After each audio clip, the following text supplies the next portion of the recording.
Hello and welcome to the Powerfish Podcast. I'm Fish. And I'm Ben. Today, we're going to be talking about habits. We're going to be talking about how to build better ones, why they're important, and why you should care at all about your habits. Most people already know the answer to that because most people have, including myself, have very bad habits.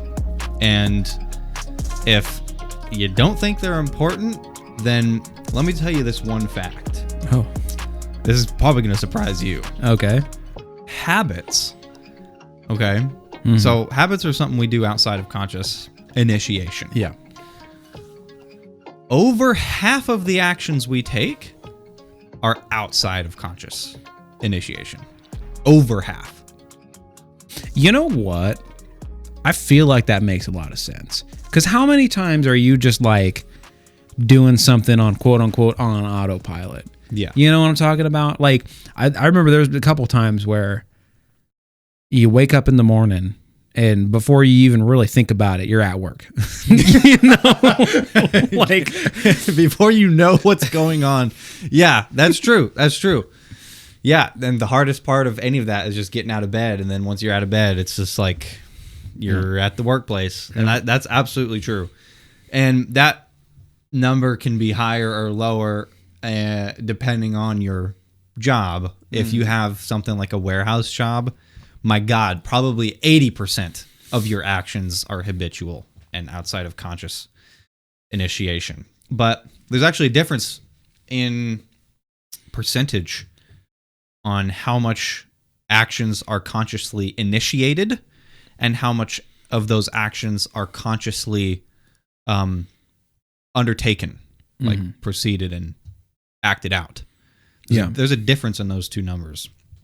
But first, let's get down what a habit is. What is a habit, Fisher? What would you say if some stupid little 2-year-old was like, what's a habit? what's a What habit? are you telling this stupid little 2-year-old? What's a habit? To keep it simple, I'd probably say a habit is something you do without thinking about it. Maybe. Kind of, I mean, I don't know. A habit is what something I would say. A habit is something. Maybe if you want to get a little more, maybe a habit is something that you do naturally, or something is something that you don't have to force yourself into doing. It's something you just do anyway. You just do it without thinking about it. Yeah. Honestly, I think that's a pretty good description. But we're going to get a little bit more in depth than that today. So, habits are a mental shortcut to a past action that got us a particular reward. Okay. Yeah. So, what you're not going to get in the habit of doing is doing something that does not bring a reward. That will not form a habit if it is not rewarding in some way. Even if the reward is simply just a positive affect. If you just feel good about it, that can be a reward. But if there's no silver lining in the action, you literally will not be forming a habit no matter how many times you do it. And that's one of the, well, I'm maybe getting ahead of ourselves a little bit, but that's kind of one of the reasons why I imagine people can't stick to things that are better for them if the action itself is not rewarding in and of itself. Right. If you don't want to do something, you're not going to do it. Right. Now we'll get into this in great detail later, but you can sort of trick yourself into doing something that does not in itself provide a reward, but get something else immediately after doing it that is rewarding, and the habit will form. Habit stacking. Habit. That's a term we'll get into later. Yeah. Yeah. I think that's a different thing, though. Habit stacking? Habit stacking is where we'll get into it, but it's where you stack a habit on top of another habit, which I guess would kind of make sense if you're stacking the habit of you're doing something else. Yeah. Yeah. Okay. Yep. You're linking two actions, one of which being a rewarding one, to stitch in the middle the habit that you actually want, which is something that you don't technically or might not want to literally do. Yeah. But we'll get into that. Yeah, we'll get into that in some greater detail. So, habits, a habitual action, literally uses a different area of your brain to engage the action than if you were to do it without it being habitual.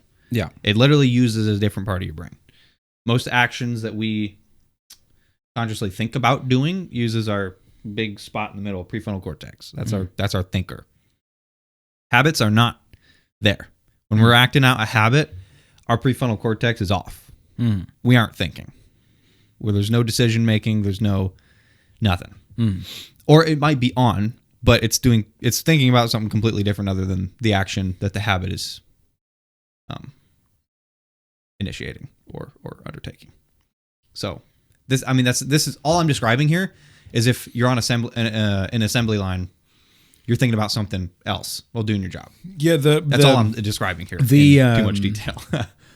The example that I thought of immediately was like you're in your car driving, but you got like you got like an audiobook going, and you're thinking about what they're saying. Mm-hmm. Yeah, right. So habitual memory is called procedural memory, or more commonly known as just muscle memory. Right, where the remembering self memory, remembering a story, whatever, that's called episodic memory. And they are stored in different parts of your brain. So the important distinction between those two is that the procedural memory remembers, quote unquote, an action that you undertook, some sort of bodily muscle action. Whereas episodic memory is just, like I described, remembering a movie, an action that somebody else took, something visual. But so the procedural memory works independently of conscious awareness. Okay. It is protected from our episodic memory. You can't remember. You can remember in an episodic sense what actions you took, but the procedural memory of that is not what you're remembering. That's stored somewhere else that you can't access with your conscious thoughts. Okay. So that protects them in a sense, because episodic memory, when you think back to a previous anything, when you think back to a previous action consciously, you can just as easily remember a false memory as a real memory. Right? Yeah. If you set your keys down on a table and then an hour later you try to think of where your keys were, you can just as easily think of setting your keys down anywhere in the house as if it were real as the actual action that However, if you retrace your steps and you kind of go through I do this all the time, and you go through your getting home procedure, your procedural memory might tell you where you set your keys down. Yes. That's why retracing your steps, as it were, can help jog your memory. That's procedural memory at work. Very interesting. So with episodic memory, when you recall something, it kind of muddies it every time you recall it. That's why eyewitness accounts of like crime is so just kind of worthless. Because you can get 5 different people that saw the same thing and get 5 different descriptions. Yeah. And each time they think back to it, their memory of it is significantly modified by their current state. So if they're in a current, like, I think I almost added this to the last episode about how stupid our brains are. But one of the other ways our brains are dumb is when we think back to the past, what the words that were just said to us to make us think of the past can affect the memory of the past. So there was a study, people were asked, they watched a video of 2 cars colliding. They were all separated into groups. Some groups were asked about how fast did the cars bump into each other. Another were asked about how fast did the cars crash into each other. Another group was asked about how fast did the cars collide into each other. About how fast did the cars hit each other. And all these different words that sort of imply maybe different speeds. Yeah. And what word was said, the word bump, people recalled the cars going significantly slower than if the word was smashed into each other. So episodic memory is kind of worthless. It's really bad because we can't distinguish the memory of it from our current state. So Procedural memory is not like that. Every time you do the action, it actually gets stronger and stronger and stronger, unlike episodic memory. So let's talk about how much of your day-to-day actions is habitual. So there's 105 participants over the course of 1 week. They each received 6 prompts per day, and at each prompt, they reported what they were currently doing, the degree to which the action was instigated by habit, the degree to which the action was executed by habit, and the degree to which it was intentional. 65% of the behaviors were habitually instigated. That's a lot. That's a lot of habit. That's a lot of our actions that we don't consciously start. A scary amount. So, even crazier, 88% of the behaviors were habitually executed. Which I think that makes more sense because just think about talking. Yeah. We aren't consciously thinking about our tongues. No, That's habit. My mind went to work. It was like, even if I consciously start an action, once I'm doing it, I'm just doing an action. Right. For a lot of actions, that's the case. Yeah. Most of the things we do. 88% of them, I'd say. 88%. Yeah. Most of the things we do, we aren't consciously thinking about our actual body movements in doing the action. The vast majority of them, in fact. And 76% of the behaviors aligned with participants' intentions, meaning 24% did not. So 24, on average, 24% of our habitual instigated habits are not what we actually wanted to do. It's a lot. That's a lot. But here's the thing. The habit isn't asking what we want. The habit doesn't care about the prefrontal cortex. This is something that is literally, like, for those that believe in free will, you might say that our thinker is one of the core things in free will. Thinking about stuff, deliberating. Even if you do believe in that, this is totally bypassing that. Yeah. Habits are completely bypassing any sort of conscious thought.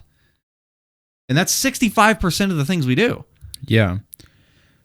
And also, on the flip side, it also goes hand in hand with the free will conversation. Like if we don't have free will, this makes a lot of sense. Oh, of course. Yeah. Yeah, absolutely. Yeah. So there was one exception to this data, though, and that was exercise. Exercise was more often habitually instigated than other behaviors, but it was less often habitually executed. So exercise, more than 65% of the time, people go to the gym or go to wherever they go to exercise, outside to run, whatever it would be. Yeah. But when they're actually doing it, it's something they're consciously thinking about. It's not like I'm going to shut my mind off at the gym while I do this bench press. Yeah, some people can do that. Oh, absolutely. I'm not one of those people. Me neither. Yeah. The people that can do that probably have, like, I don't know, 500-inch biceps. Well, it's also the people, like, you hear about runners that will go for a run and they just shut their mind off. Oh, yeah. Or they start thinking about something else. They listen to, Now, that's not me. If I'm running, there's something chasing me. I'll tell you what. Yeah. Well, then, hey, if there's something chasing you, you might say that the running is habitual and you're thinking about whoever's behind you. You know, you might be right. Yeah, so you might be part of that exception. Yeah, okay. So if that doesn't tell you that habits are crucially important to our lives, then I don't know what will. Because over half of our actions are habitual. So you got to get good habits and not bad ones, because it literally is half of your life. So, very important. So, why do we have habits? It's an interesting thing. Why is it that we have something that bypasses our rational self? That seems a little odd at face value. I feel like, and there's probably a lot of science that would go into something like this, but I feel like it's evolutionarily advantageous because it allows you to do what you need to do while focusing on something else.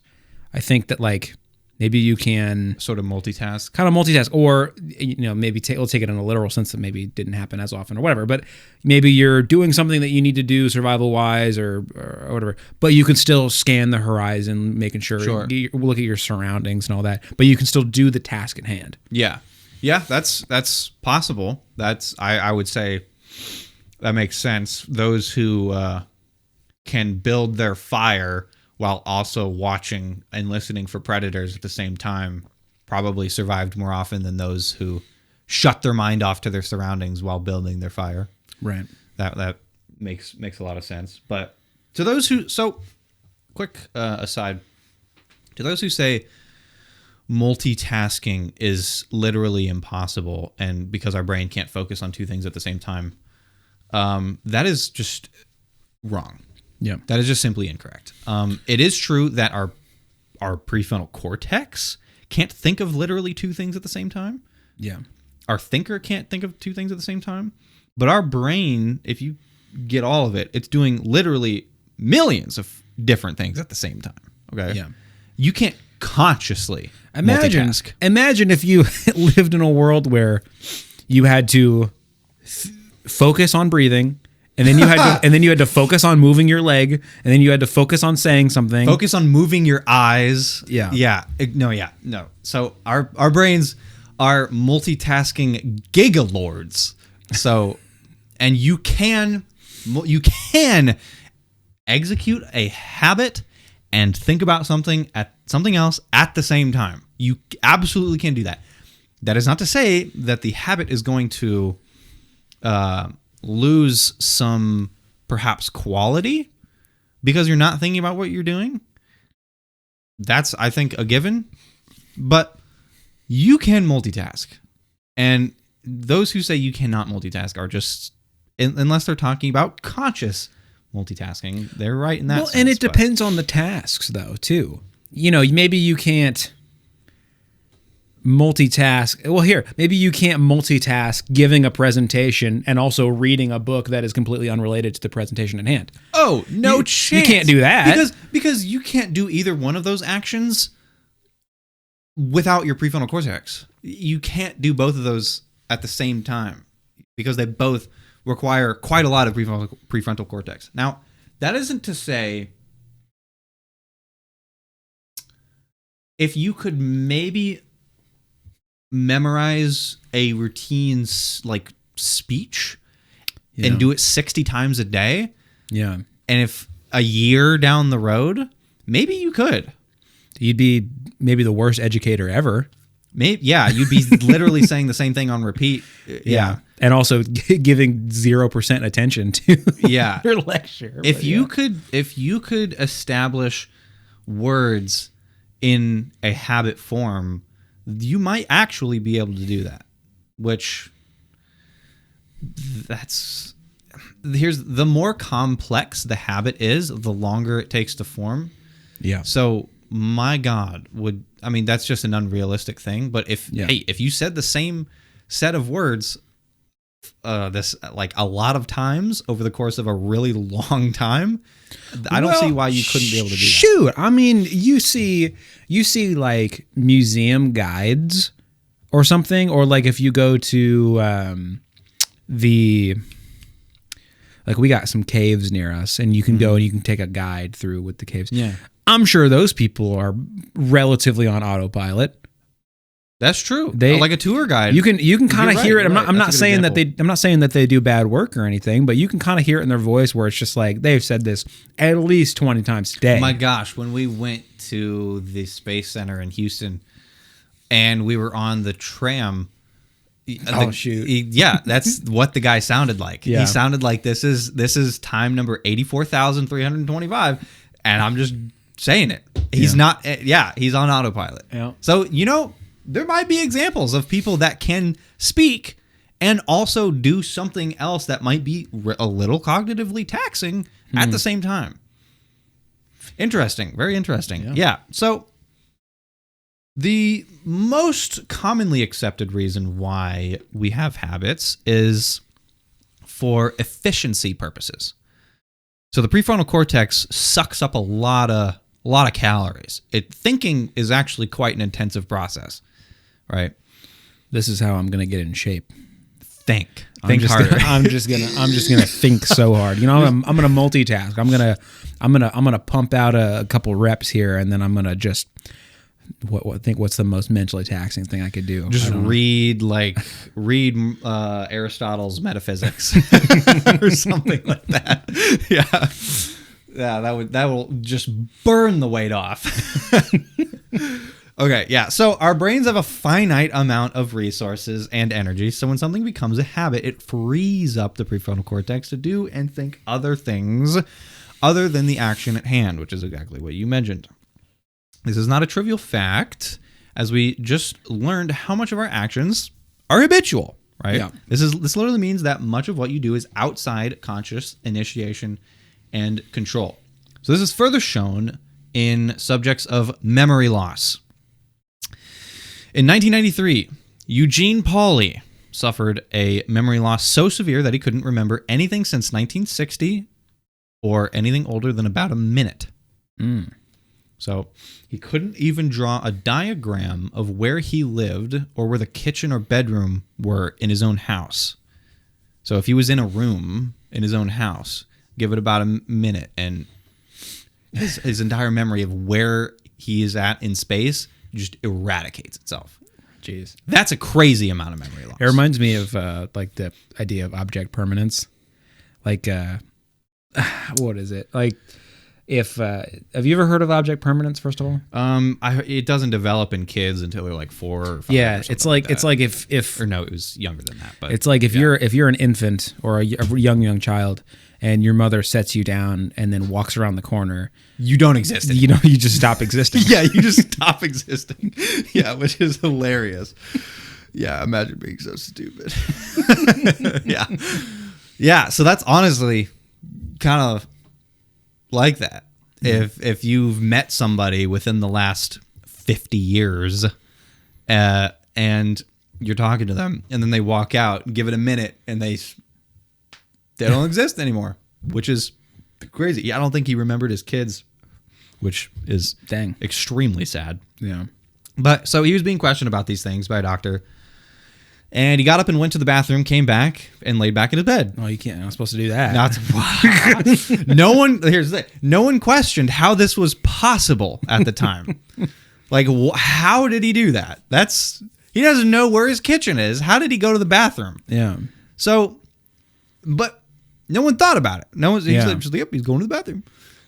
So yeah, how do you do that? How is that possible? So his wife took him on walks around the block every morning and afternoon, always together, lest he walk outside on his own. He's going to get lost. He's not going to know where he's at or why he's there. He walks down the street. He's another century, Exactly. another old planet. Exactly. Where's the Earth? You don't even know where it is after a minute's time. Yeah. So, but one day he escaped. He got out. He's out. He's out. The subject's gone. No, he escaped. His wife naturally went nuts because, she knows the circumstances. He's not going to be able to get home. So she went nuts trying to find him outside, but eventually she found him back at home. How is this possible? This doesn't make any sense for a guy that can't find his kitchen, right? Yeah. Let alone his whole house. Let alone his whole house. Yeah, or the street he's on. Right. So at the time, no one knew how this was possible. Yeah. So a study with rats.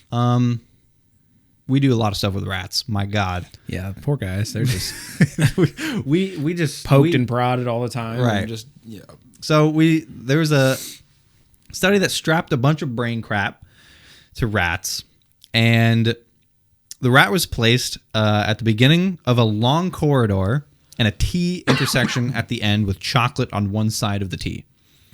So they were placed. So imagine a T shape. The rats were placed at the long end of the T, and at the top where the intersection of the T is, there was chocolate on one side. And they had to figure out where the chocolate was and get to it. So, as the rat tried to find the chocolate, the basal ganglia, that's a part of your brain, was blown up. Absolutely just in their brains. So, but as they went through the test more and more, the rats learned eventually where the chocolate was, and brain activity went down because they had to think less. So, as the habit of the correct route to the chocolate became more and more automatic, all the decision-making centers of the brain, prefrontal cortex, went completely quiet. They weren't making decisions anymore, right? The basal ganglia just took over. There was no decision-making, there was no thinking, and brain activity was extremely low. They just started at the race and went exactly to where the chocolate was. Yeah. So this is evolutionary for efficiency. It keeps your prefrontal cortex. So wait, they didn't switch it on them? That'd been funny. If they switch the, Would they just go the wrong way? perhaps That'd be that's where I thought you were going with that. That'd be really funny. no. It just the point of it was to show where the what brain parts were working and what weren't. So at the beginning, where the rat didn't know where the chocolate was, the basal ganglia and prefrontal cortex were brain activity through the roof. That burns a lot of calories. That's not very efficient. But as the rat did it more and more and more, the basal ganglia was the only thing that was still working. I guess I'd just be really curious to see like if they did switch it on them, and of course there's no brain activity going in, and then they see it's not there. What is the Brain activity would probably shoot back up. Yeah, that's what it would probably shoot back up. Yeah. Interesting. Be like, where the frick is it? Yeah, I mean, we know this in our own lives when a habit is broken, or not necessarily broken, but something throws a wrench into our habit process. Yeah, to go back to the keys example, it's like if you're getting ready to leave the house for work in the morning and your keys aren't on in your key spot, yeah, you're like, what the frick? Yeah, you then that's when a prefrontal cortex activates. And like when I'm driving the FedEx truck, the gear shifter is on the steering column. Yeah. I do that 100 times a day. Yeah. The amount of times that I get into my car where the gear shifter is on the center console. Yeah. But move my hand to the steering column. Yeah. And there's nothing there. I do that constantly, because the habit of reaching for the steering column, I'm doing it so many times a day. I build the habit in like 2 days, and it's extremely strong. Yeah, because I do it so many times a day. And now that's a good transition on how long it takes to form a habit. So the short answer is 4 days, up to about a year. So basically, Bob's your uncle. Yeah, with the habit formation. It depends on a lot of factors, I imagine. Oh man, there's so many factors. So the biggest thing to note on habit formation isn't necessarily time elapsed. It's repetitions done. Mm-hmm. So like I just said with the steering column, I can build a tremendously strong habit in like 2 days because I'm doing it 200,000 times. Yeah. I'm literally doing it like 100 times a day. Yeah. So you can build extremely strong habits, but in a very short amount of time, you just have to do it a lot. This is a thing that happens with my job a lot. There are some tasks that I do almost every day. And so those are the things that I'm going to get really good at. And then there are things that I might have to think about once a year. So it's like, and I'm very upfront with like my boss and his boss. I'm just like, listen, like these daily tasks, I got you, easy. When this other thing comes around, you're probably gonna have to remind me how to do this because I'm not gonna have the habit built. Right. Yeah. So there was a study that followed 111 new gym goers over the course of 12 weeks. On average, it took 6 weeks to form a habit of going, not necessarily staying, but just going to the gym. The two strongest predictors of what determined if they were going to go back to the gym was they wanted to, they intended to, and if they already had a habit of doing it. Those are the two strongest predictors of if they would go the next day. But interestingly, Participants who exercised less than 4 times per week did not form a habit on average. So if they only went 3 times a week, Monday, Wednesday, Friday, it didn't become a habit most of the time. Interesting. Yeah, I feel like that seems frequent enough to build a habit. it does. Yeah. But here's the thing. This study was a 12-week study. It might build a habit, but it might have to be 52 weeks. It might be a year before you get a habit. But Something like potentially with more frequency, less total time to build the habit. Right. If you, Interesting. well, that's the thing. Participants who worked 4 or greater, or exercised 4 or greater times per week, the habit was on average built 63.8% of the time. Whereas the less than 4 per week, the habit was built by a 12-week period, only 22% of the time. So that's funny. So a lot of the advice that they'll give you to like start working out is they'll say, well, start small and then build. Maybe that's not. Maybe start your work. Well, that's actually good advice depending on how you take it and how it's given, because we're going to get into what specifically the actions of the habit, the behavior of the habit. If it's more complex, it's going to be harder to form. If it's less complex, it's going to be easier. Can make it easy. So maybe start small, as in don't do a 2-hour long, 5 sets per exercise and 20 exercises. We'll get Work into it it, but reading through Atomic Habits, that was one of the. I think exercise was one of the specific things they brought up. Yeah, about that's like, probably because that might be one of the most popular habit that people wish they had. But I think it was about like just tell yourself you're going to go to the gym for 5 minutes. Right. Now, what are you going to do in 5 minutes? Not a whole lot, but but the point is, you need to master the art of showing up, because you're never going to get anywhere if you can't at least do that. That's the most important part. Yeah. Like I said, we'll get to it. We'll get but to it, yeah. I can tell you, we've talked about this, you and I personally. I don't think on the podcast, but I am a master at overcomplicating habits that I want to form in myself. Yeah. So the greatest predictors of forming the habit were consistency. That means date and time. So if you're doing Monday through Friday, the chances you're going to build the habit are much greater if you're going at the same point in the day every day versus if you go in the morning one day, evening next day. And just that intuitively makes sense. Yeah. So, but it's not time. It's not literally the time that is important. It's the point in the structure of your day that's important. Well, I was just going to say that. It was just like, if I wake up and I say, before I go to work, I'm going to go to the gym. Yeah. That's one thing. But if I just say, I'm going to go to the gym at some point today, it's easier to kind of push off. Yeah. But also, if you say, I'm going to go to the gym at 9 a.m.,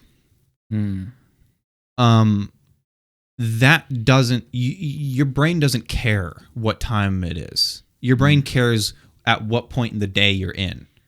So if you wake up, take a shower, wake up, brush your teeth, take a shower, eat, and then go to work, you could do that at shifting times in the day. Yeah. But if you slot going to the gym in between eating and going to work, the habit's going to form no matter if you wake up at 9 a.m. or if you wake up at noon.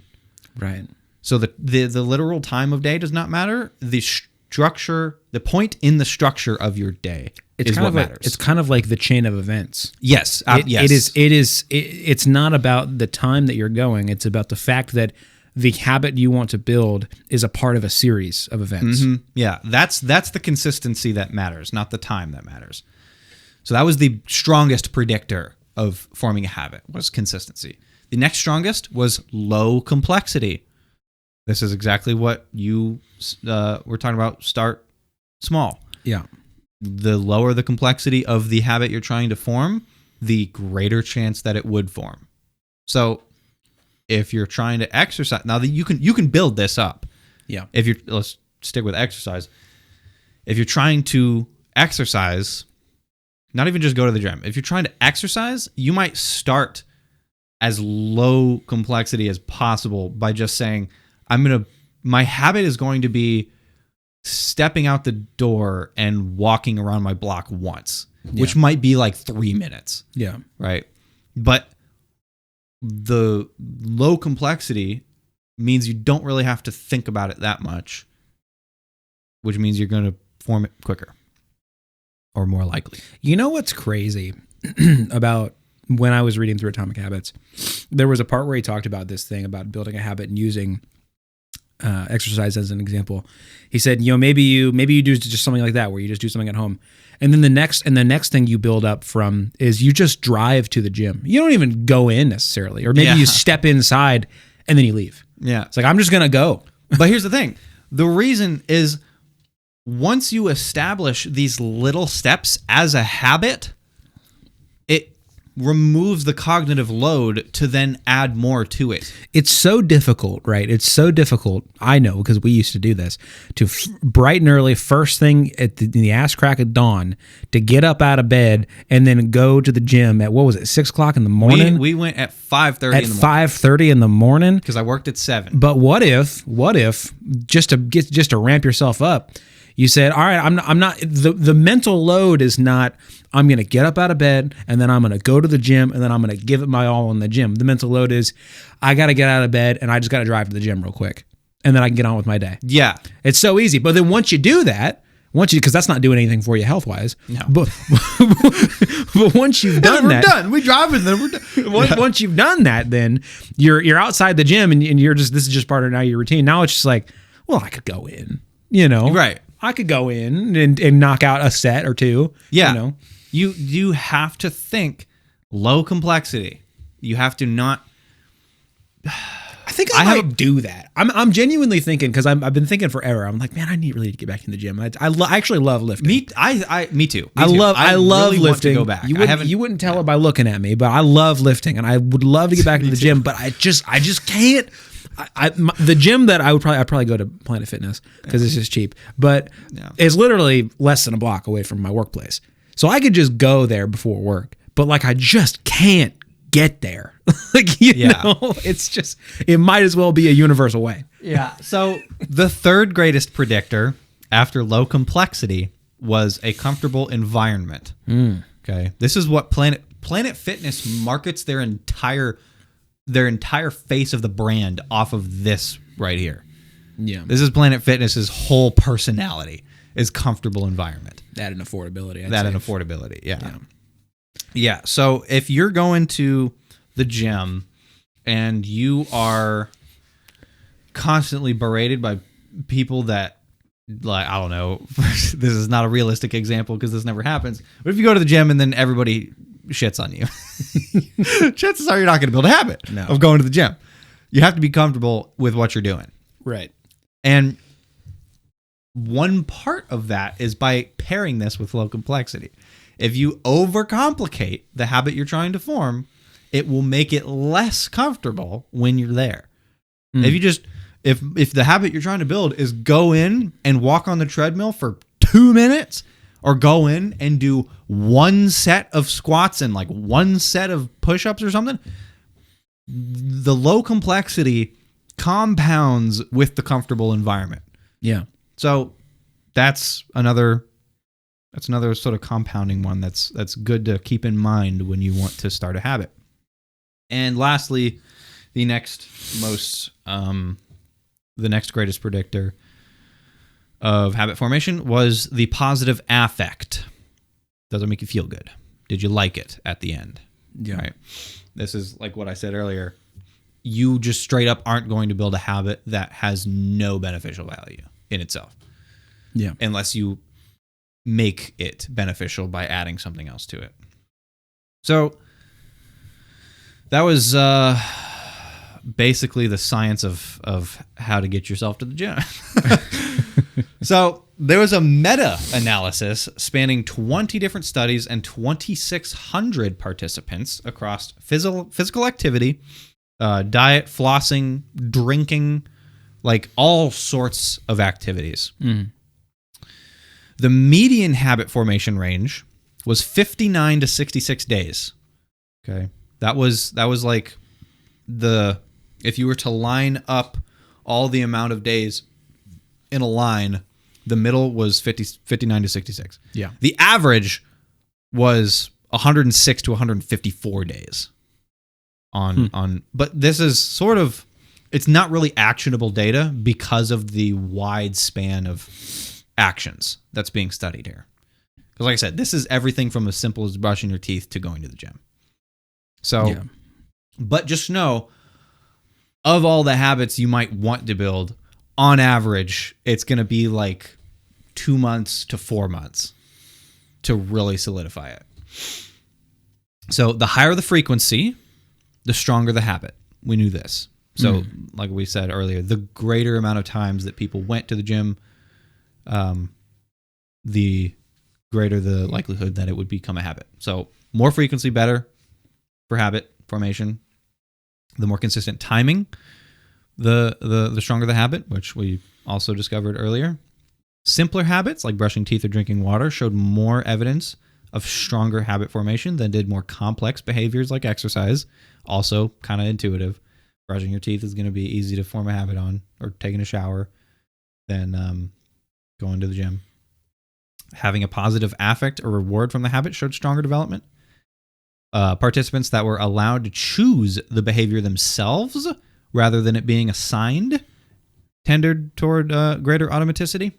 So if you don't actually, if the habit isn't something that you consciously choose to do yourself or want to do yourself, then there's a lesser likelihood that you're going to actually form a habit of doing it. Yeah. Which obviously makes sense. You're not going to form a habit of something you don't want to do. And the use of context and cues showed a slight support towards greater habit formation. So like this was context being the structure of your day, kind of. If as soon as you like are done eating your meal, that can be a cue to the next habit. Mm-hmm. So, yeah, like I said, it's important to keep in mind that frequency is what builds the habit, not duration done. So the more you do the action, the faster you will build the habit. Now, this has its limits. You're not going to go to the gym 14 times in one day to turn it into a habit. Right. So that might be true of something else, right? Like, honestly, if you want to speed hack a habit, if it's something that isn't that relevant to the structure of your day, then maybe you can just like do the action over and over and over again in a short span of time to sort of race your way to the habit formation. Yeah, I'm trying to think of an example of that, and I feel like it's almost coming to me, but it's not. Like I think it would be in job contexts more often than a life context, because the structure of your day matters so much in like day-to-day life. Yeah. But if you're like if you're working at an ice cream sandwich factory and all you're doing is like cutting the edges off of overflowing ice cream on the sandwiches, you're probably going to build the habit, or like people that cut pizzas. My God, they get two things and they go, and then box it up in like 3 seconds. Yeah. Right. That's probably something that the habit builds mind-blowingly fast because they do it 100 times a day. That happens a lot at my job too. They'll talk about, you need to get comfortable with something because there's some sort of audit coming up, or there's some sort of thing that I have to do at a specific interval, and they'll just be like, "Hey, leading up to this, get your reps in." Yeah, so I'll say that get your happens reps a lot. in. Yeah, that's a good way of putting it. Get your reps in. But like we said, with a lot of habits that matter to the structure of your day, and you can't really speed hack it in terms of frequency. So let's move on to the actions that you can use to build better habits. Before we actually get into that, I realized I didn't give that much of an explanation on the whole Eugene Pauly thing, on how he ended up back in the the house. We just kind of said, yeah, that guy ended up back in the house. Crazy. Anyway, yeah. No, so the reason I brought up the rat study right after that was because when you do the action over and over again, the action gets solidified in the basal ganglia, you can do the action without using the prefrontal cortex and episodic memory. It's in procedural memory. And Eugene could get up and go to the bathroom and come back and walk around the block and come back because his wife went on these walks with him twice a day for a long time. And he couldn't remember ever doing any of them, right? Yeah. But the procedural memory stored the actions in his basal ganglia, right? So it was bypassing his prefrontal cortex and episodic memory, so he could do the actions without actually knowing what the heck was going on. Well, it's like he didn't know what his house looked like or which one was his house, but he remembered turning there to go to the door. Yeah, his basal ganglia knew that's the action to take. Remembered. Yeah, he remembered, quote unquote. Yeah, he did it just by habit. Yeah. So that's why he was able to do that, is because he literally did it without thinking. Yeah. Because he could not think about it. So I went through the rat study on explaining that and didn't actually link it back to the Eugene Pauly situation. But yeah, so that's how your basal ganglia takes over so that your prefrontal cortex doesn't have to do anything. So yeah, actions build better habits. Let's get into this. So there are 4 very important things you need to do to build or break a habit. The first one is make it obvious, make it attractive, make it easy, and make it satisfying. Now, you probably have heard this before because everyone has read this book, Atomic Habits, James Clear. I just smacked myself in the face with it. That's good. That's a good way to absorb knowledge. Yeah. So we're going to be talking, most of this is going to be from this book, as well as this book, The Power of Habit, which is where I got a lot of the science and stuff from. But let's talk about this. Let's talk about how to get a habit and solidify it. So make it obvious. Researchers worked with 248 people to build better exercise habits. We're back to exercise. It's always exercise. Everybody wants to go to the gym without thinking about having to go to the gym. Yeah, because nobody wants to do it. Nobody wants to do it. Yeah. So group 1 was a control. Group 2 was given a motivational speech about going to the gym, showing health benefits, big muscles, women like you, all that stuff. The last one's a lie. Group 3 was... Dad bods. Group 3 was tasked with saying the date, time, and place specifically that they would be exercising. Okay. Interesting. So those 3 groups.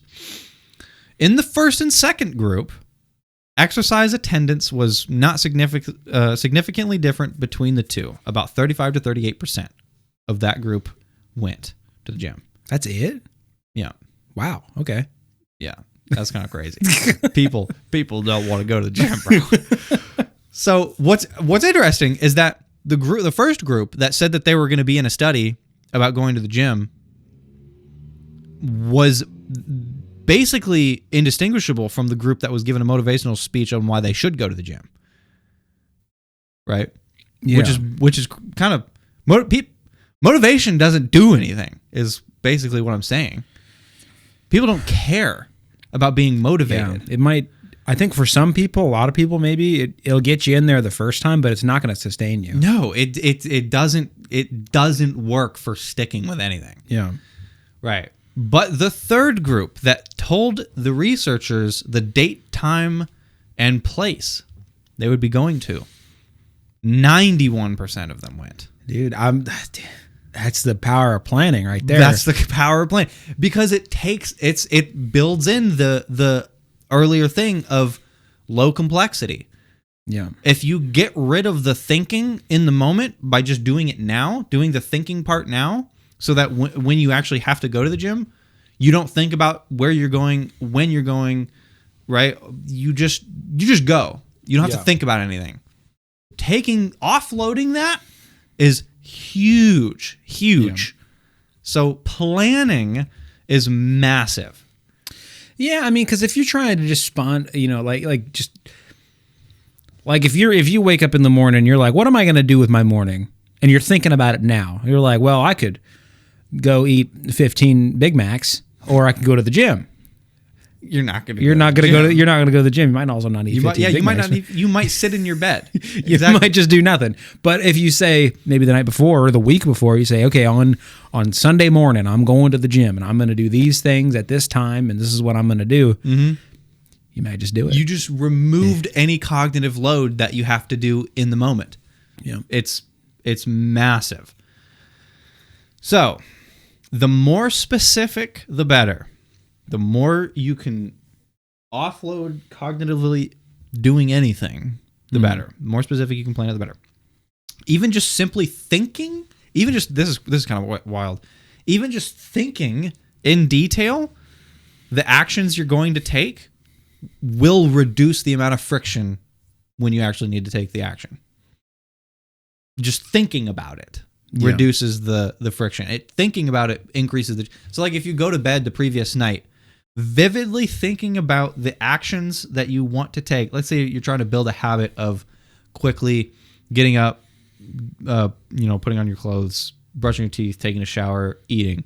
Let's say you want to build that sequence. Yeah. Right. Just the night before, thinking about the steps that you're going to do will vastly improve the chances that you actually do it. Literally just thinking about it.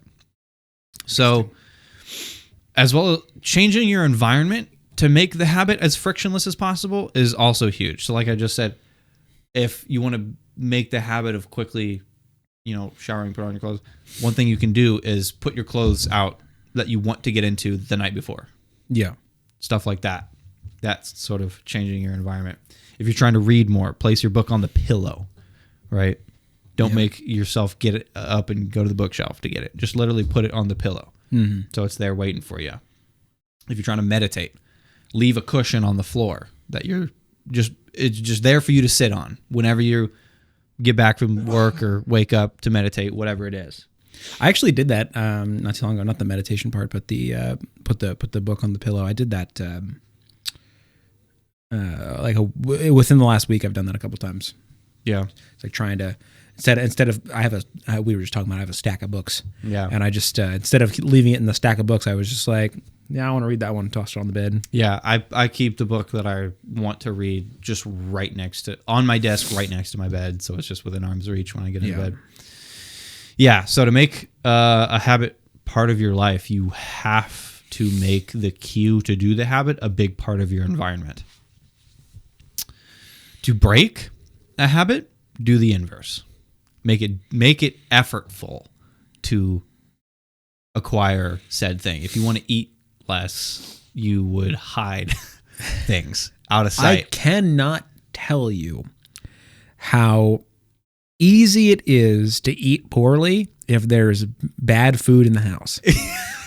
And not that I think you need told that, because you probably have similar issues, I would imagine, just about anybody really. Yeah, this is an everyone problem. But I mean, I'll tell you what, if my house was full of good food, I mean, obviously you're still gonna get in the car and drive past a freaking sometimes McDonald's it's unavoidable, but I mean, it is avoidable if you break habits a different way. But specifically in the context of the home, if you just don't have ice cream, or you don't have cookies, or you don't have pizza, just hanging around, nothing, and you've got veggies and you've got lean meats and all that kind of stuff, pretty easy to be successful. If there's in the middle of the kitchen table, you can have a jar of, like, I don't know, Kisses, right? Yeah.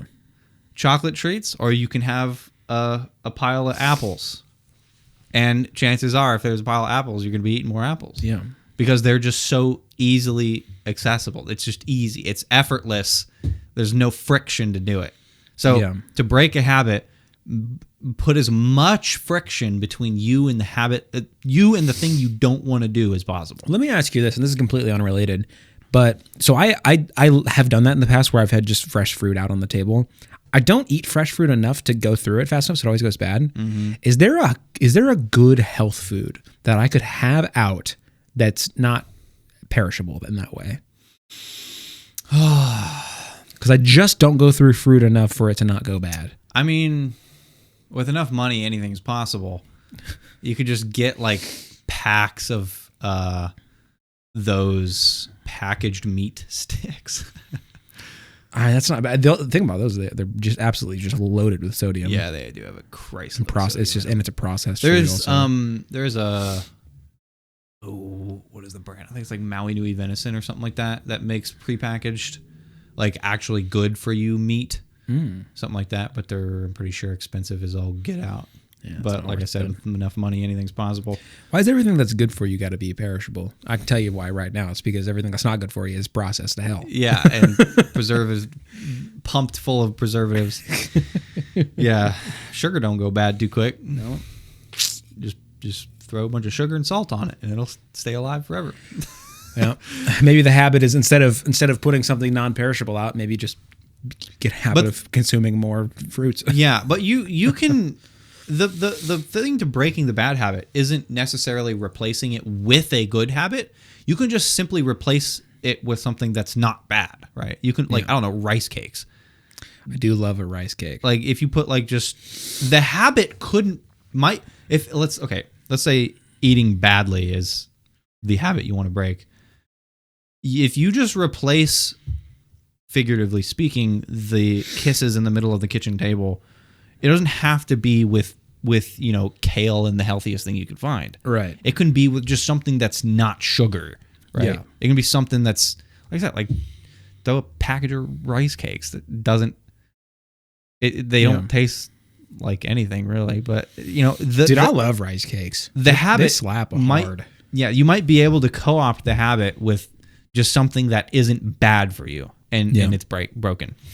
So the next tenant, as it were, is make it attractive. Okay. Dopamine releases to almost the same degree, if not more, during the anticipation of a reward compared to actually getting the reward. Meaning dopamine is what actually gets us to act if there's something that we want. This can be used to your advantage when trying to build a new habit. Wasn't I can't remember if this was in Atomic Habits or 4,000 Weeks, but they talked about whoever the author or whatever book I'm thinking of was talking about dopamine, and they were talking about anticipation, and they were talking about how not only is it perhaps equal, but often the anticipation with the dopamine release is greater than the actual follow through. Because the actual follow through has other real world stress that can be attached to it, or something, some sort of issue with follow through, some sort of friction. But the anticipation, friction free. Yeah, dopamine is released. Yeah, more, at least to the same degree, sometimes more, in anticipation versus in actual receiving. That's why people say having things isn't fun, getting things is fun. It's like you get. So that's the exact opposite of what we just described. That didn't make any sense to me. Well, it's also a true statement. Getting things is fun, but once you have them for a while, it wears off. A good example of this is planning a vacation. Yeah, because the lead up. Planning out your vacation, thinking about all the ways this is going to be a lot of fun, but then you get there and you're going to have fun probably, unless it's a failed vacation. You're probably going to have a lot of fun, but you're not going to have as much fun as what you thought you were going to have. Because there's just the real world friction. Maybe you're going to go on this super fun excursion on this like planned bus tour thing. Oh, but the bus is delayed or whatever, and now now all your plans are pushed back. As an example, and now there's friction to your fun whenever you're thinking about it ahead of time. There's none of that. Right. Yeah. The anticipation is sometimes more fun than actually doing the thing. But that's what dopamine is for. Dopamine is released in order to get us to act, to get said thing. Mm-hmm. This can be used to our advantage. So if you start craving something you want, like getting food or checking your phone or whatever it would be, you can insert a new habit that you need in its place and then proceed to do the quote unquote bad habit.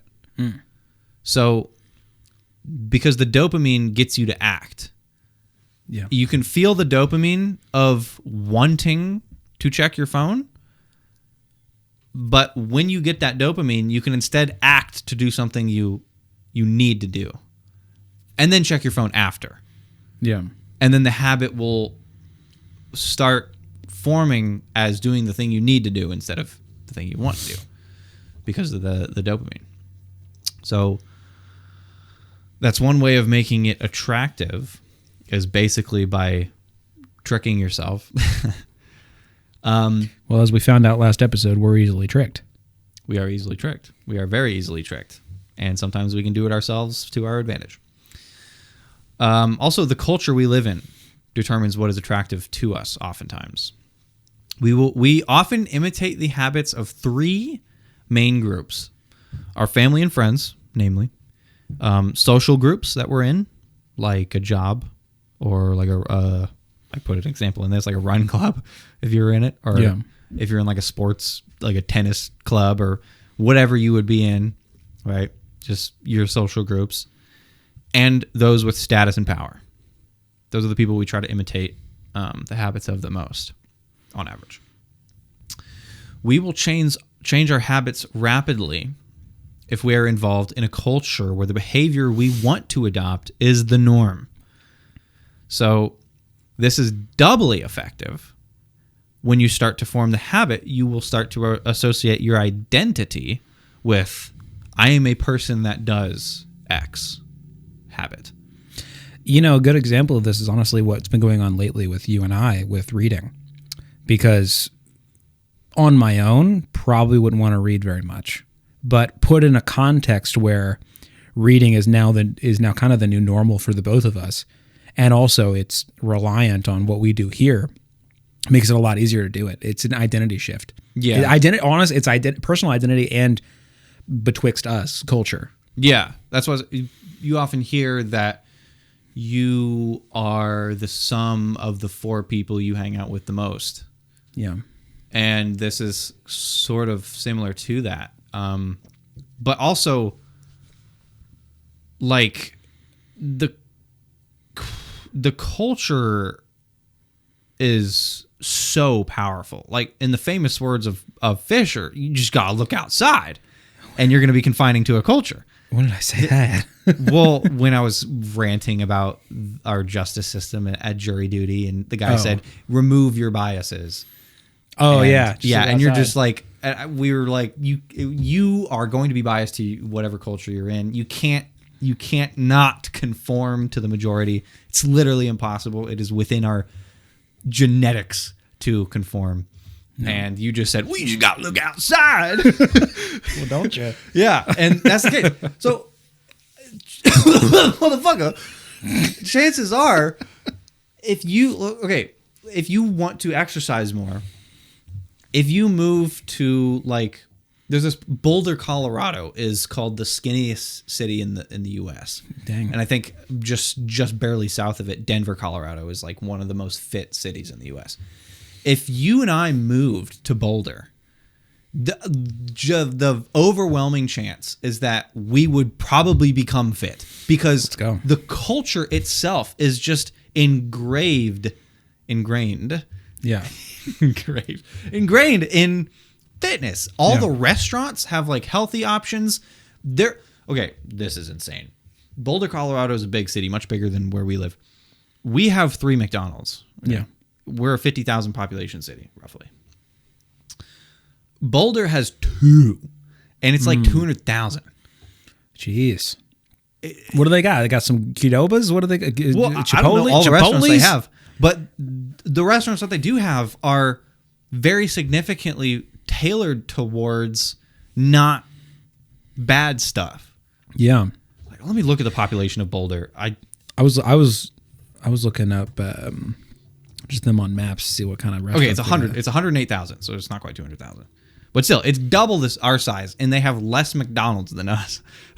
That's crazy. They actually, hold on, what? They have fewer restaurants in general than I would have thought. And they have a lot of them downtown, a lot of these like local guys, local type restaurants. I'm not seeing a ton of like chains and things. What the heck? Lots of local restaurants. Yeah. Well, there's also a crazy stat. There is 60 public parks in Boulder. 60. The whole Is Boulder the place to be? Dude, do we need to move to Boulder, Colorado? Like, chances are, but the thing is, it would almost be hard not to conform to the culture because it would be effortful to stick to our bad habits. Yeah. It would be there would be less friction in the good habit of being fit and healthy than there would be with sticking with our bad habits of being slobs. So, like, it's so powerful. If you want to adopt a habit, surround yourself with a culture where the habit is the norm. Like, they have quite a few gyms, by the way. Yeah, I guess that's also not surprising. 1, 2, 3, 4, 5, 6, 7, 8, Count 'em up. 10, 11, 12, 13, 14, 15. I think I see 15 right here. God, that's crazy. In a 1,000 population city. 1,000? You got a gym per person. 100,000 population city. Yeah, but then, like I said, it's like only, I don't know, an hour or two south of, or north of Denver, Colorado, which I think is like the fittest city, or one of the fittest cities in the U.S. Denver and Boulder, that like whole situation, like people that move there, like they're gonna probably get fit, at the very least healthy. Yeah. Just because that is the environment. And like I said, it's doubly effective because when you associate yourself with a person that is fit, or a person that goes to the gym every day, or a person that eats healthy, you want to continue that identity of yourself. You want to stay consistent with it. So it's even easier compounded on the culture. Like, honestly, I think this might be the biggest factor of forming a habit is culture and who you surround yourself with. I mean, we talked about this is kind of unrelated, but not quite. When we talked about morality, we talked about how much culture has an influence on general absolutely. Morality. And I would imagine that pretty easily extends into habit formation. Yeah, if you can tell yourself, because you live in a culture that beats women, and that you can make that okay with yourself, then you could probably also go to the gym a little bit more if you live in Boulder, Colorado. Yeah, if you live in Boulder, Colorado, you're probably going to be walking to the places more than driving and going to the gym all the time. Yeah. So, but I also think the identity thing can be a double-edged sword. Because if you say I am a person that does X, when in reality you aren't yet, then I think it can work against you. Well, it puts pressure on it. It puts pressure, but it's also literally just lying to yourself. You learn to trust yourself less. If you say you're going to do so, if a friend tells you, "Hey, I'm going to do this at this time," and then the friend doesn't do that at that time, you lose trust in the friend. So the next time he says he's going to do it, you have less credence in him actually going to do it. Yeah.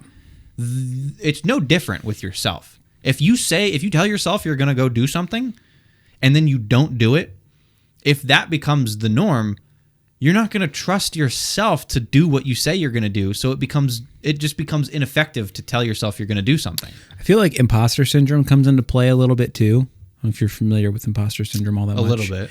Just in the general sense that it doesn't matter if maybe you have in other senses proven to yourself that you are a person that does X thing. You feel as though you are faking it, and that in a way you feel like you're lying to yourself. So even if maybe you do have, so the inverse is if you haven't done it but you're telling yourself that you have, you are lying to yourself, and maybe that'll kind of cripple you going forward. But also, even if you have proven to yourself, maybe you don't believe in yourself enough. Yeah, yeah, absolutely.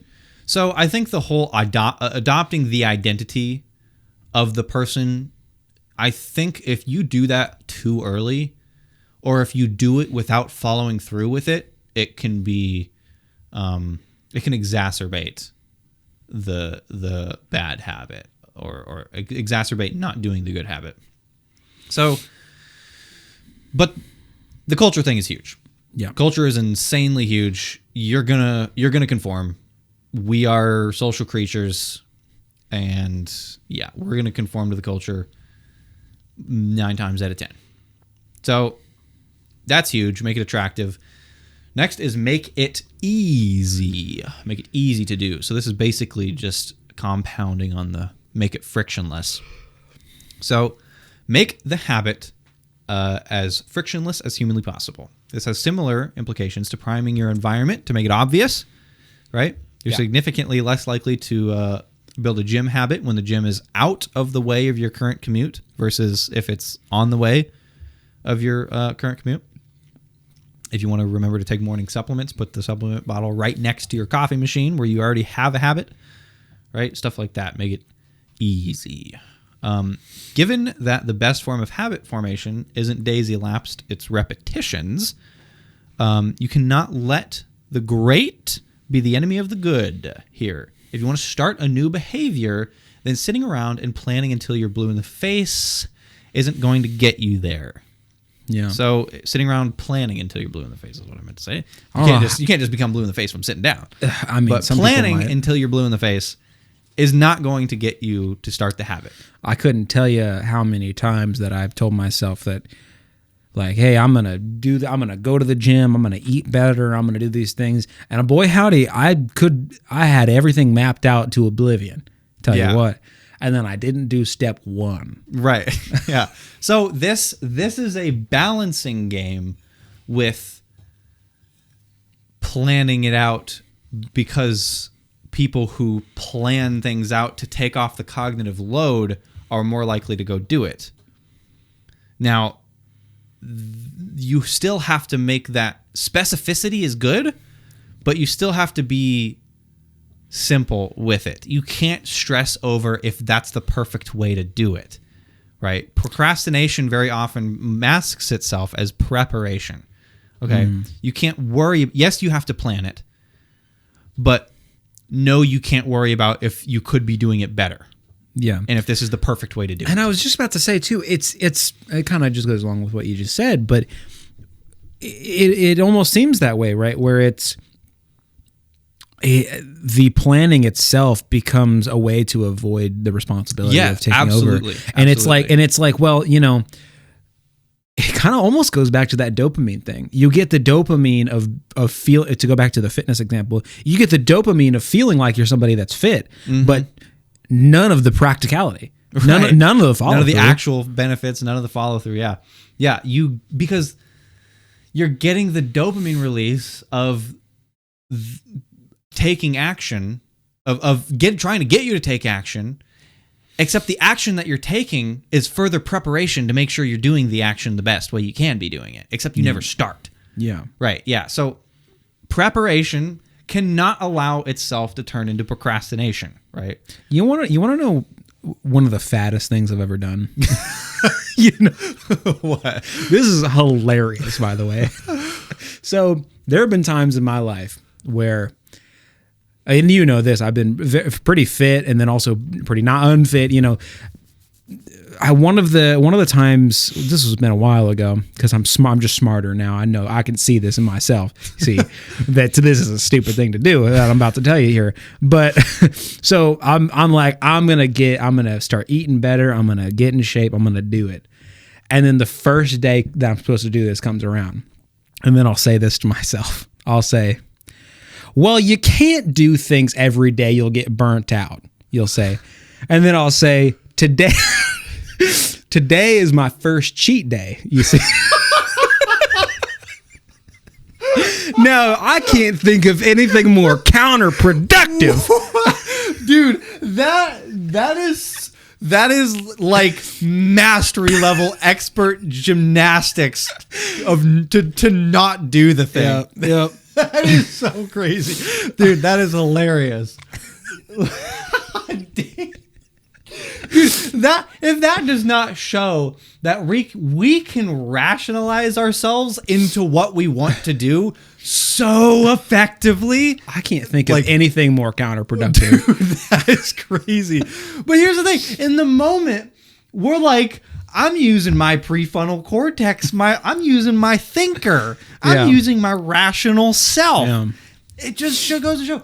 We rationalize ourselves into the dumbest crap. We can think we're being smart. We can think we're doing conscious deliberation. Weigh the pros and cons. And then we're just because it makes sense, right? It does. It makes sense. It makes sense because you don't want to just go balls to the wall right off the get go, because then you're gonna end up burning yourself out and then not doing it.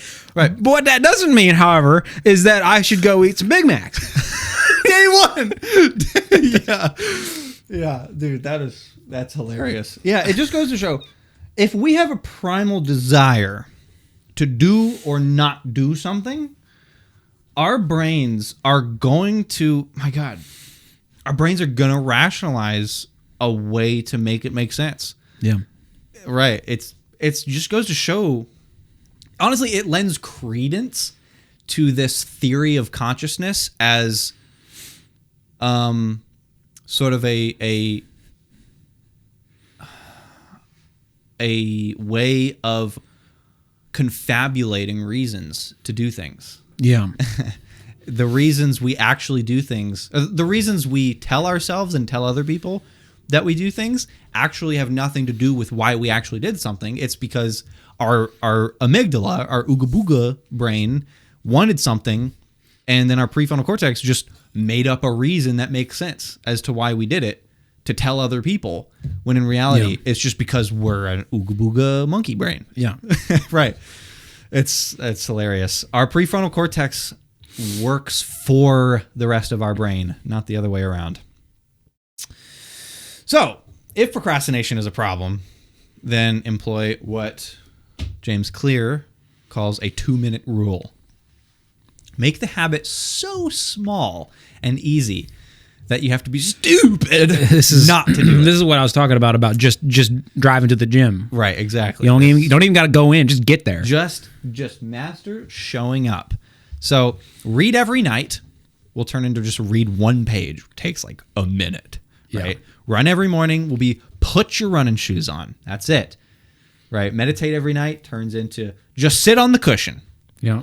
Just do the bare minimum. Literally just only show up. Yeah. Okay. Make that the habit. I feel like an important addition to this is it's not like you can plan this out to oblivion also, where it's like, I'm going to just sit on the cushion for this amount of time and then I'm going to ramp up. You have to actually get comfortable where you are and then you can add. Yeah. You can't, because this is a problem I would have too, where it's like, I'm gonna start small, but then after this amount of time, I'm gonna ramp up, and I'm gonna ramp up after this amount of time. Yeah, not taking into account the fact that I might not be ready to ramp up at Right. that point in time. Right. Yeah. You have to make, once showing up is solidified as a habit, right? Then you can add on, because then it's not any extra burden to do so. Right. Whereas if you show up and then say you're going to do XYZ, that's already more load than is necessary. If you already have the habit of showing up and then add on XYZ, then it's not extra. So we kind of already discussed this. This can expand as you go. The habit of putting your running shoes can develop into run 500 feet, which is like just running around the block. Meditation can be meditate for 5 minutes, right? Nothing is forcing an entire marathon to be run as your first formed habit. Just start as small as necessary as it takes to just master the art of showing the frick up. Yeah. So forcing your own behavior is also effective. So by forcing, I don't mean out willpowering yourself. because that's never going to work. Because as we just described, you can rationalize yourself into cheat day on day one, right? Your willpower ain't going to work in your favor sometimes. So you cannot rely on it.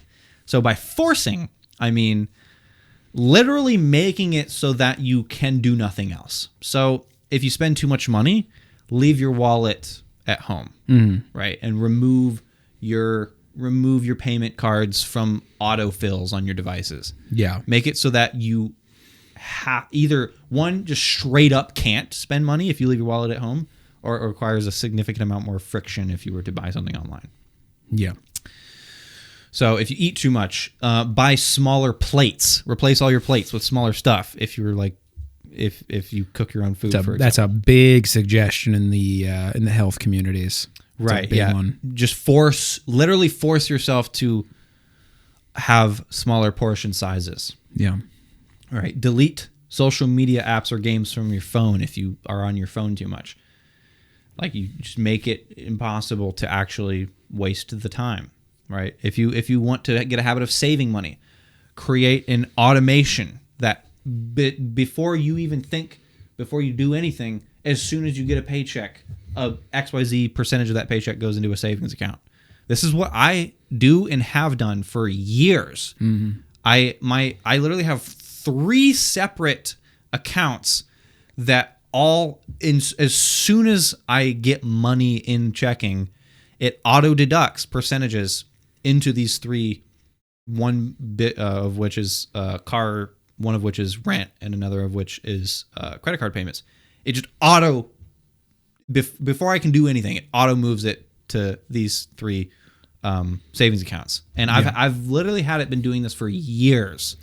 I need to implement that, because I right now I'm currently just manually transferring money over, and that's working okay. But man, if I just didn't even have to think about it, it'd be that much easier just to remember. Right. So now we don't have to remember. It'd be that much easier to just make sure it gets done.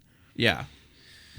Yeah. So forcing your own hand to either not do or do said habit is a pretty effective way of making it easy, quote unquote. And then the last is make it satisfying. So to form a habit, you can't have the habit punish you, because then you're not going to want to form a habit. You're not going to want to do it. So we are more likely to repeat a behavior when the experience is satisfying. If we can create an immediate reward that is consistent with the identity we are trying to build, then in the beginning it can be useful. So this does not mean reward going to the gym with eating ice cream, because that would be 2 conflicting identities, right? If you're trying to say I'm a person that goes to the gym, and let's say you're a person that doesn't, I wouldn't need to do something like this because I enjoy the affect of going to the gym. I feel good after the gym. That's satisfying enough for me. But if you're not one of these people, if you don't actually enjoy going to the gym, you would have to find a way to make it satisfying. And one of those ways could be by eating ice cream immediately after you're done with the gym. Yeah. But the problem is, if you say, I'm a person that is healthy, or I'm a person that is fit, you're just throwing that at the wall when you immediately eat ice cream afterwards. So the satisfying thing that you add on to the habit has to be consistent with the identity you're trying to build. So making a form of habit tracking can also be satisfying. So in the example of Atomic Habits, a person was making sales calls, and they had a paperclip in one jar and an empty jar. And every time they did a sales call, they moved a paperclip from the full jar to the empty jar. And that's just a simple way of visualizing your work, as it were. Yeah, full complete jar is satisfying to look at. Right, exactly. So, but this can be as simple as just marking an X on a calendar if you're trying to get like a streak of going to the gym. You only write X's on days that you went, right? But that habit tracking can be a little bit of a double-edged sword, because it depends on how you're tracking it, but sometimes the tracking of the habit can just be another habit you have to get in the habit of doing. Yeah. So this, I don't think this one's completely necessary, but if it is helpful, then employ it. Some people, I would imagine, are motivated by not breaking a streak more than others. Oh, absolutely. Absolutely. If you're not somebody who cares like about consistency as much as other people, and also the tracking consistency is maybe a bit frictionful, I guess. I don't know if that's a word. Like calorie counting. Yeah, calorie counting sucks. If you're trying to track calories, I would say it can be satisfying to show your like a list of history of weeks of tracked calories, but that's a pretty effortful way of tracking. So that like it just depends on how easy the form of tracking is for you and how much satisfaction you get out of like a streak, like however much satisfaction you get out of whatever is being tracked, or the tracking process rather. But once you have a streak of this habit, missing a day is inevitable. Like it's impossible to be 100% with a habit. But what you should never do is miss 2 days in a row or 2 bouts in a row. Like if you go to the gym Monday through Friday, you missing 2 days in a row, Saturday, Sunday. But don't miss 2 bouts of when you were supposed to do it. That doesn't have to literally mean 2 days in a row, but 2 times that you were supposed to do the habit in a row, do not miss 2 in a row, because that becomes the formation of a new habit of not doing it. So even if that means sacrificing the quality of, like, even if you have to revert back to just showing up, right? If that's what you have to do to not miss 2 days in a row, do it. Just because you do not want to regress the strength of the habit. There was a great John Mulaney bit. I don't know if you're familiar with John Mulaney, stand-up comedian. Yeah. He had this great bit about not doing things that you were supposed to do. Is what he says he was like, not doing things is so great, especially when you're supposed to do them. He said not doing things that you were supposed to do is like heroin. It's lovely. Yeah. And the point of all that we were talking about is, you have to be consistent. It's okay to miss a day, definitely, because you can't not. Well, and the other thing, and I meant to bring this up earlier, but I forgot to. But there's also like the personal negative feedback. A lot of people, myself included at times, think that, I'm going to force myself into a new habit by bullying myself into doing it. Well, that's not going to work. Never going to work. That's never going to work. Never going to work. And it kind of goes in hand with this whole consistency thing. Like you miss a day and some people are just like, well, frick it. I've failed. I'm done. And then they throw in the towel. Same thing with, God, I'm guilty of this one, where if you are calorie tracking and you go over by a couple hundred calories, well, then you might as well just eat the entire bucket of ice cream. At that point, you've done it over. You've done it now. Yeah, you might as well just go as over as you possibly can. Yeah, you gotta be kind to yourself, because not only are you not going to build habits if you're unkind to yourself, but also you need to be realistic. Right. Yeah, you can't expect too much of yourself, but you shouldn't expect so little of yourself that you're just going to exacerbate a problem once a problem arises, which is inevitable. Yeah. Also, lastly, accountability partner is big.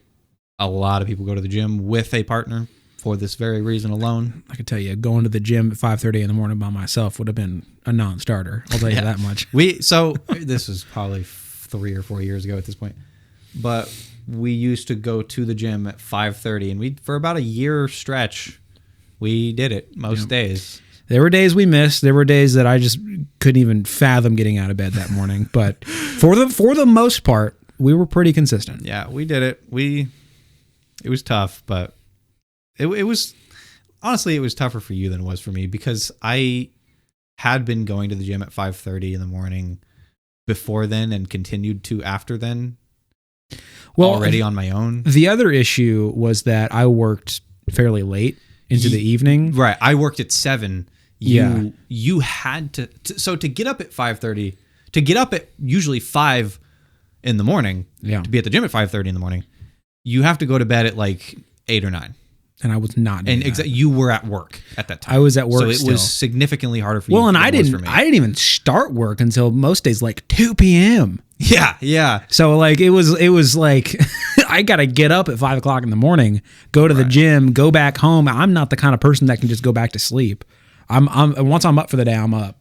Right. So I'm just fricked at that point. Yeah. So if we had the same schedule at that time, I think you probably would have been able to do it quite a bit easier, quite a bit better. Because honestly, the habit was formed for me anyway. The habit Yeah. was there. I had the habit of going to the gym, and it was mostly fine for me. I didn't Yeah. have too much of a problem.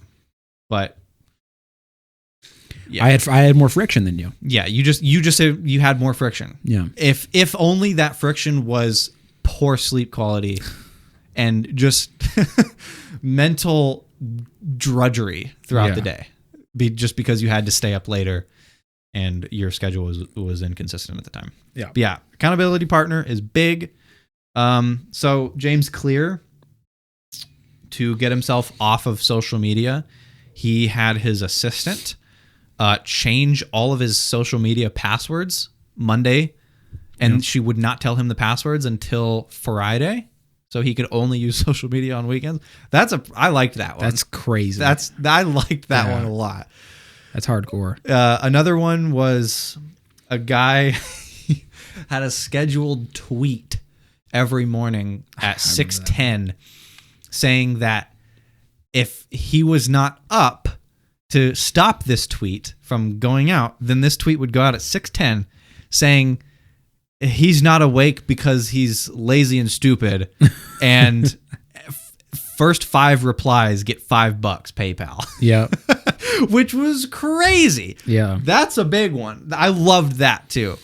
So Yeah. finding some way to force your own hand, or at least make it really suck Yeah. if you fail, is a way to do that. Like, let's say if I want to form a habit of meditating in the morning, or even just getting out of bed in the morning at a certain time.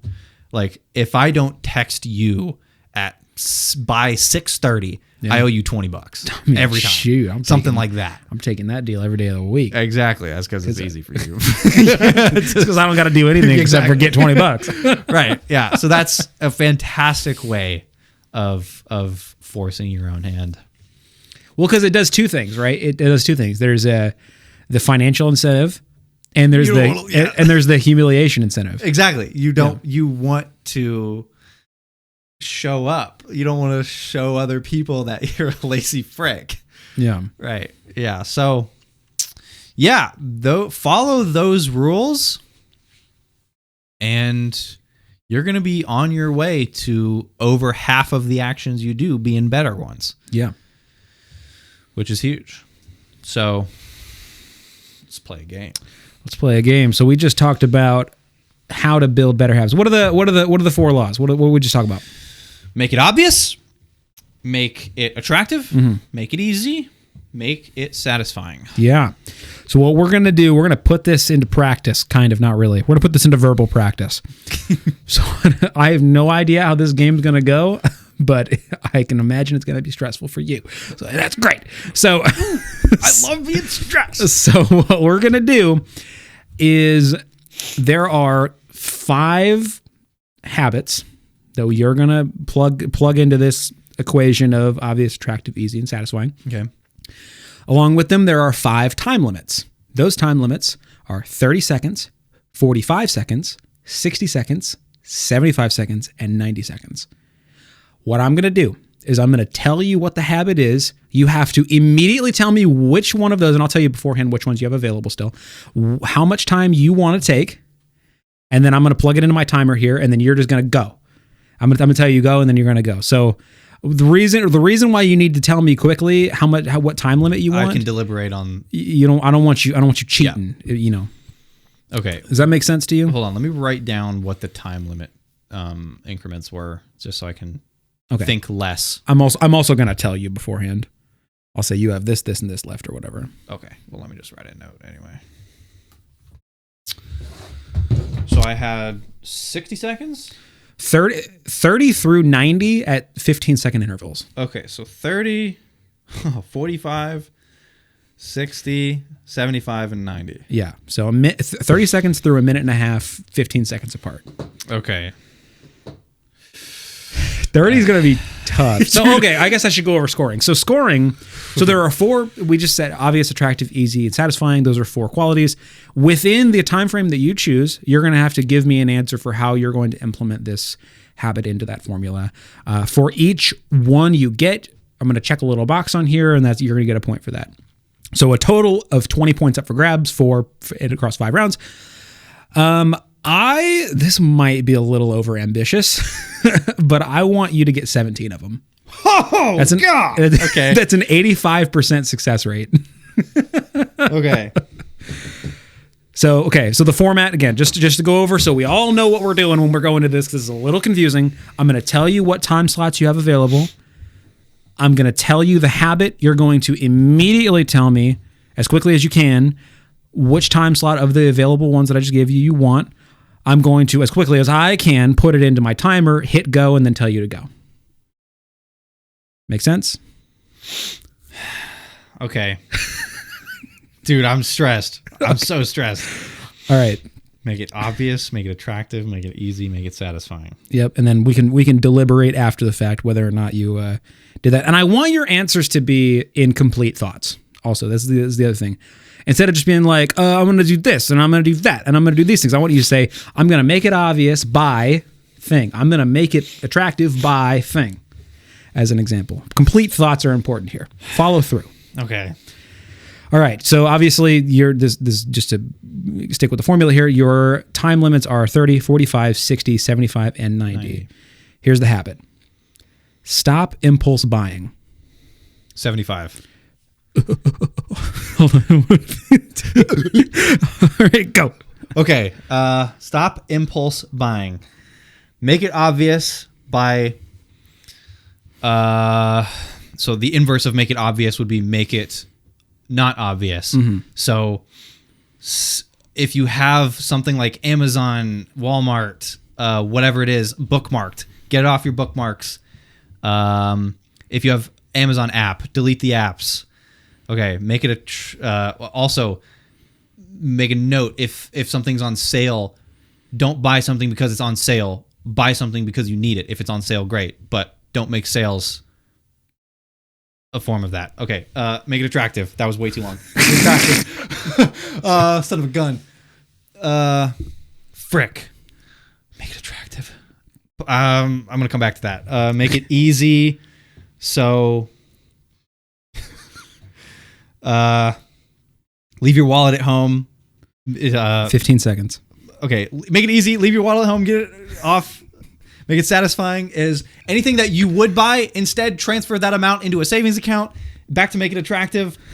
God damn it. Time. Frick. Dude, that's so hard. That's so hard. Okay. I think all of the 3 answers you got to, I think were all perfectly acceptable. Okay. So that's... What did I answer? I've forgotten. Shoot. Obvious was... Obvious killed me. I took way too long on that. That was like a 30-second explanation. Make it obvious was delete any like Amazon apps. Yep. Okay. So the obvious meaning make it... make what's it, the inverse? Just make it not... Make it something that you wouldn't think about. Yeah. So... Make it easy. What did you say for make it easy? Leave your wallet at home and get your payment off of the devices. Yeah, because make it difficult. Make it difficult. And then make it satisfying. For anything that you would have bought, instead transfer that same amount into a savings account. Right, because so you can see a savings build. Those are all good answers. Dude, attractive. I couldn't think of what makes it attractive. Right. Dude, you help me with this. What would I have? What's a good make it attractive for stop impulse buying? So 75. So make it attractive would be the inverse would be make it unattractive. Yeah, make it so something that you wouldn't want to do. Shoot. How do you make impulse buying unattractive? That's a tough. This was a tough one, dude. How do you make impulse buying unattractive? Well, how would you make? Well, let's ask this. How would you make anything unattractive? Well, you would think of the ways that it harms you. So That's I guess true. And so impulse buying is make it unattractive. When you see something that you would impulse buy, think about what is being taken away from you by spending this money. What if you, to make it unattractive, you made a way of visualizing, maybe there's a graph or something that you can plug into to show the financial detriment that you're implying to yourself or something like that. A way to, because this is the thing, this is part of Make It Easy, but it's so easy to swipe a card, right? But what if whenever you were about to go to do that, you had some sort of a reminder to completely visualize what the harm it's doing by spending the money. You know what? Another way people do this, I don't know if this particularly applies with this, but instead of paying by card, people pay by cash only. Because you can see things being taken away from worse you. When that would have make been it unattractive would be cash only. Yeah. That's a good one. All right. Oh my God. As predicted, that was a bit on the stressful side. Okay, here. hold on.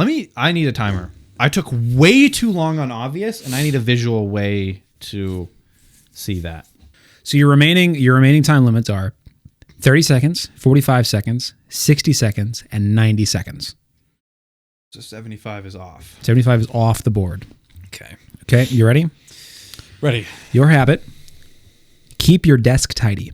Keep your desk tidy. 90. Okay. And 30 seconds. Start. Okay, obvious. Keep your desk tidy. Obvious, make it obvious. So you would want to make making your desk cluttered difficult. This one seems easy. Just get stuff off your desk, and the stuff that was on your desk, put it in a drawer, out of sight, out of mind. Attractive. Clean your desk and freshen it every now and again so that it is a constant reminder that your desk is the benefits of having a tidy desk every time you sit down. And the inverse of that would be if it's obviously cluttered, don't clean it and make it smell good. Make it easy. If you son of a gun, make it easy. If you get off work, if you have a habit of taking a shower after work, don't take a shower until you clean your desk. Make it satisfying. I think this is akin to freshen it after you clean it. It's very satisfying I think that hand in hand with attractive. I'll allow it. Okay. I had 17 seconds on the timer. Do you regret taking away your 90? Kind of, yeah. Because you could have done your 60. I think you might have even been able to squeeze in a 45. If I could have done it quick. Real quick. Yeah. Make it attractive. Yeah. I think that does go hand in hand a little bit. With satisfying? Yeah. I think that's because they are kind of similar functions. Yeah. It's the difference is reward based versus a positive impulse almost. Yeah. The positive impulse could be you want what makes it satisfying. Yeah. Sometimes that's not always the case, I don't think, but that's fair. I like it. So you had all 4 points there. We're at 7 points for the game out of 17. What was my threshold? 17. Oh yeah, you just said that. 85% success rate. Okay. All right, here we go. We got on the board 30, 45, 60. Dude, I'm so scared at 30. We're getting down to the wire. You're gonna have to strategically use that. All right, are you ready? You got your timer ready to go? All that. How can I strategize when I don't know what the future questions are going to be asked? That's the gamble. That's the gamble. You don't know. You just burn. That's way more gamble than it is strategy. You just burned your 90. You don't know if there's something difficult coming down the pipeline. That's the game here. So okay, 17. I have 4. You have 7. I have 7. You had 4 on this round, 3 on the last one. Oh right, I got 3. Okay, so I need 10. I have 3 rounds to go, and 12 possible. So I have points. to get 4, 4, and 2. Yeah. You better. I have to get 4 on my 60, 4 on my 45, because I'm no way I'm getting 4 on 30. You better put your thinking cap on here. Okay. All right. You got your ready to go? Ready. All right. Here's your, again, 30, 45, 60. Here's your habit. Take a 5-minute walk after lunch. Take a 5-minute walk after lunch. Okay. 30. Okay. Starting now. Okay. 5-minute walk after lunch. Okay. After your lunch, make it obvious. Don't eat dessert until... Fuck, that's not obvious. Make it satisfying is don't eat dessert until after the walk. Make it easy is eat something heavy so you want to walk. Attractive is the same. Obvious. Make it obvious. How the frick? Leave your shoes next to your plate. Time. What did you actually get attractive? No, Did you say I said it was the same thing as sad. No. I skipped attractive. So what would you say for easy? Same thing as satisfying. No, for easy. For easy, you said eat something heavy so you'll want to walk. Yeah. Eat something heavy so you want to. Does that make it easy? That makes it harder, I think. It makes you... I think that would be better as make it attractive. It makes you want to move so you can get this heaviness feeling to go away. I will... Okay, I think make it obvious was pretty good. Put your shoes next to your plate. That was where I expected you to go. Satisfying? What'd you say for satisfying? I can't remember. Don't eat dessert until after the walk. Yeah, something a satisfactory. positive reward. I mean, you could argue that that's counter identities, but you know, that's all. But granted, you could say that maybe your walk is not for like, you know, weight loss purposes. Weight loss purposes. Maybe it's just because you like nature or something. Yeah, so you need to I would give you that. Okay. Where are we at on this? I would. I think obvious and satisfying is the only real answer there. That made me eat something heavy. It made me laugh so hard. Make something heavy. Dude, there's no time to think. You just gotta spit out whatever first thing that comes to mind. My God. Okay, so I got 2 on my 30. I have to get 4 on my 45. You got a clean sweep here, right, going for the rest of the game. Oh my God, dude, this is so stressful. This is a tough game. Woo, baby. Okay. All right.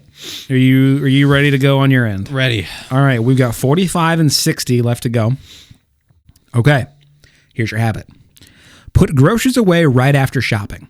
Put groceries away right after shopping. 45. Okay. Start. Okay. Right after shopping. Put groceries in bags so it's easy to bring them into the house, is make it obvious. Attractive is if you put the bags in the middle of the kitchen, you're definitely going to want to put them away so you don't step around it. Make it easy. God, how do you make that easy? Sidestep. Satisfying is you only are allowed to check social media after or pull out your phone at all after you put them all away. How do you make it easy? How do you make putting this shit away easy? I'm out of time. God! Well, what could you have done? So putting things away is easy. You could not buy in bulk, potentially. So it's less of a physical strain. You could maybe. It depends, I guess. That's where my mind went. You could have smaller shopping trips. Yeah, smaller trips. That would make it easy for sure. That's a tough one though. That is a bit of a tough one. So I'm out of 45's gone.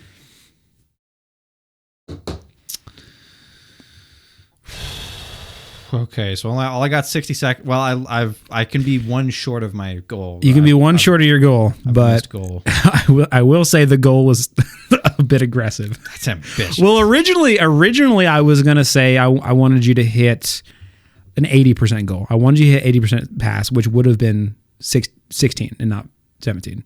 Which I might get. 80%. Which you might get. If so I can get 4 out of 4 on the 60-second guy. If you can get an 80%, I would count that as a pretty good, considering how difficult this game has turned out to be. Dude, this is so tough. This is so tough. So all right, Okay. so let's go for 80% here. All right. So we've got. Well, you don't have to tell me a time because it's going to be 60. 60. So we got a minute to do this. Here is your habit. Here, eat one piece of fruit a day. One piece of fruit a day. Okay, 3, 2, 1, start. Okay, make it obvious. Put a bowl of apples on your counter, in the table, whatever. Make it attractive.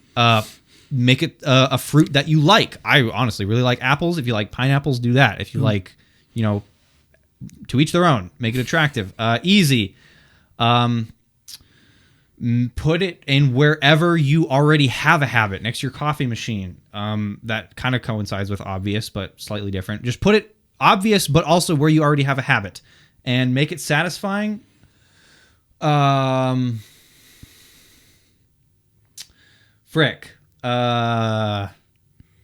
Make it satisfying. You could pair it with something else that you like. This would maybe have to be something along the lines of forcing yourself to do it. Like if you don't eat 2 apples a day, then you owe your friend $5. I'm out of time. Yeah. I think that's fair enough. Yeah. I think satisfying was fairly consistently Satisfying could be the attractive. Yeah. If it's something that you like, it might be satisfying in of itself. That one could go in hand with that. But if it's not, then yeah, you might. If it's not just finding something else that is satisfying, then it might potentially be make it satisfying by way of, if you don't do it, then you owe, or you send out an automated tweet or whatever. Like those examples. So you ended. That was a tough game. That was so. I had a feeling that might have been a tough game. So you ended at 16 points out of 20. That's an 80% success. I had a goal of 85, but I think getting 80% is fairly respectable. I'd say. I'll take it. That's dude. Considering most of the games we play, I get like, I don't know, whatever bare bottom trash garbage is. I think I'll take that. Yeah. I'll take that. So that is the definitive guide on how you can build better habits. Like I said, literally most of the information was from these 2 books, Atomic Habits from James Clear and The Power of Habit from Charles Duhigg. Fantastic books. Atomic Habits is quite a bit more actionable if you want to learn how to better yourself from it. The Power of Habit is a lot more on the science of habits and habit formation. That was where that memory loss example came from. But yeah, if you want to better your life, because over half of what we do is habitual, then the best way to do that is by making what is habitual something that is good. So we'll talk to you next episode. See ya.